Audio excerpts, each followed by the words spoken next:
Hoje falaremos da 15ª SS Kosaken-Kavalleriekorps. Quem foram esses homens? Qual é a sua história? E qual foi o seu desfecho na Segunda Guerra Mundial? Durante a Guerra Civil Russa, os líderes cossacos e seus governos geralmente se aliaram ao movimento branco. Depois que os soviéticos saíram vitoriosos na Guerra Civil, uma política de descosaquização, ou também conhecida como Raskazativanie, foi instituída entre 1919 e 1933, visando a eliminação dos cossacos como um grupo cultural e político separado. Os cossacos no exílio se juntaram a outros grupos de imigrantes russos na Europa Central e Ocidental, enquanto aqueles na Rússia suportaram uma repressão contínua. No verão de 1942, o grupo de exércitos alemão sul havia acabado de completar a conquista das regiões do sul do Cáucaso e do Volga, habitadas por várias tribos cossacas. No final de 1942, os alemães conseguiram ocupar quase toda a pátria dos cossacos na região do Don, bem como dos cossacos cubanos. Os cossacos saudaram os alemães como libertadores e logo voluntários cossacos locais ofereceram seus serviços aos alemães. Um oficial de inteligência alemão, o Oberstleutnant von Freytag Löwenhofen, do Grupo de Exércitos Sul, iniciou o recrutamento de formações cossacas servindo sob o comando dos alemães. Isso, de fato, contrastava com os soldados da ROA, que tinham sido recrutados nos campos de prisioneiros de guerra e de deserções do Exército Vermelho. A maioria dos soldados das unidades cossacas alemães nunca tinham sido cidadãos da União Soviética. No verão de 1942, uma das primeiras unidades cossacas foi formada quando um capitão alemão chamado Kandut, oficial de inteligência do 40º Corpo Panzer, sugeriu que voluntários cossacos poderiam ser úteis na proteção de prisioneiros de guerra russos. Essa formação cosaca inicial serviu sob o 40º Corpo Panzer como Esquadrão Cosaco do Calvário. Depois de algumas semanas como guarda de prisioneiros de guerra, o Esquadrão Cosaco do Calvário passou por um treinamento de 1 mês e posteriormente voltou ao 40º Corpo Panzer na linha de frente. Eles lutaram bravamente sob o comando alemão e nenhuma única deserção cosaca foi relatada. No verão de 1944, Heinrich Himmler e as SS se interessaram em ganhar o controle da primeira divisão cosaca sob Helmuth von Panwitz, no caso, o comandante dessa divisão cosaca. Em julho de 1944, Himmler discutiu a organização de uma unidade de combate cosaca na região de Białystok e solicitou a Hitler que a divisão cosaca fosse colocada na estrutura organizacional da SS. Em 26 de agosto de 1944, ele se encontrou com Panwitz e seu chefe de gabinete. Himmler planejou reunir todas as unidades cossacas para formar uma segunda divisão cosaca e propôs a transferência da primeira divisão cosaca para a SS. Embora inicialmente relutante, Panwitz eventualmente concordou em colocar sua divisão sob a administração da SS. Tanto o quadro alemão quanto as tropas cossacas manteriam seus uniformes tradicionais e sua patente na Wehrmacht ou com o uniforme cosaco. Panwitz esperava elevar o baixo moral de sua unidade e receber mais suprimentos e melhores equipamentos. Os cossacos não usaram as runas da SS e nem foram forçados a seguir as regras da SS.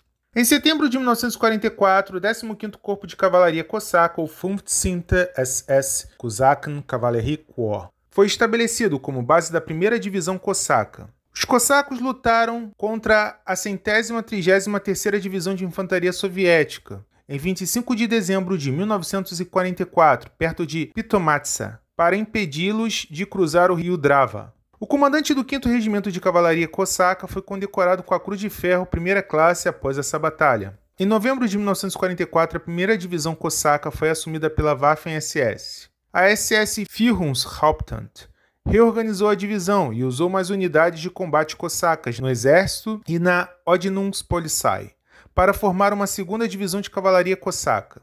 Ambas as divisões foram colocadas sob o comando do 15º Corpo de Cavalaria Cosaca, da SS, em 1º de fevereiro de 1945. Com a transferência dos voluntários cossacos do 5º Regimento da Freiwilligenstammdivision, no mesmo dia, a tomada das unidades cossacas pela Waffen-SS foi concluída. É importante dizer que, anteriormente, em outubro de 1941, todo o 430º, 36º Regimento de Infantaria Cossaco, com todos os seus oficiais, incluindo seu comandante-coronel, Kononov, desertou do exército soviético e ofereceu seus serviços aos alemães. Em 12 de julho de 1943, a unidade cossaca foi renomeada como 5º Regimento de Cavalaria Cosaca Don e tinha uma força nominal de 2.000 homens. Curiosamente, os membros do 5º Regimento Cossaco receberam um distintivo em forma de cruz. Infelizmente, não há informações sobre a criação em si e suas ordens de implementação. Sabe-se que não foi dado por bravura, mas como um sinal de solidariedade e era simplesmente usado como parte de seu uniforme. Sabe-se também que o exército do 15º Corpo Cossaco alcançou em sua totalidade a força de 52.000 homens, incluindo alemães e cossacos. Outra informação que nos é dada era que o corpo era composto pelas 1ª e 2ª Brigadas de Cavalaria e pela 1ª e 2ª Divisões, sendo formado em 25 de fevereiro de 1945, quando foi oficialmente criado pelo Alto Comando. O corpo foi inicialmente subordinado ao Grupo de Exércitos F na Croácia e desde março de 1945 ao Grupo de Exércitos E na Croácia. Durante seu tempo lá, eles eram conhecidos pelos moradores locais como Cherkesy ou circassianos, apesar da composição étnica cossaca do corpo. O 15º Corpo Cossaco apoiou a ofensiva alemã, a Operação Frühlingswarn, na Hungria, ao lançar uma ofensiva contra uma cabeça de ponte soviética em Vaipova, no rio Drava. Durante abril, o 15º Corpo Cossaco se envolveu em ações menores e então começou a se retirar da Iugoslávia em 3 de maio de 1945. Os oficiais superiores concluíram que o 15º Corpo Cossaco deveria lutar para voltar à Áustria a fim de ser capturado pelos britânicos. De acordo com uma fonte, Panvitz sentiu que o Oeste teria grande utilidade para o 15º Corpo Cossaco, como uma formação militar anti-bolchevique oriental. A 2ª Divisão cobriu a retirada da 1ª Divisão contra as forças partidárias. Não afetadas pela rendição alemã em 8 de maio e pelas exigências partidárias de rendição, as unidades cossacas continuaram lutando em seu caminho para a zona britânica. Em 10 de maio, Panvitz se rendeu aos britânicos enquanto os últimos elementos do 15º Corpo Cossaco chegaram à zona britânica em 13 de maio de 1945. A conclusão que chegamos é que esses homens queriam ter seu próprio território. Foram dizimados pelos soviéticos e viram nos alemães seus heróis.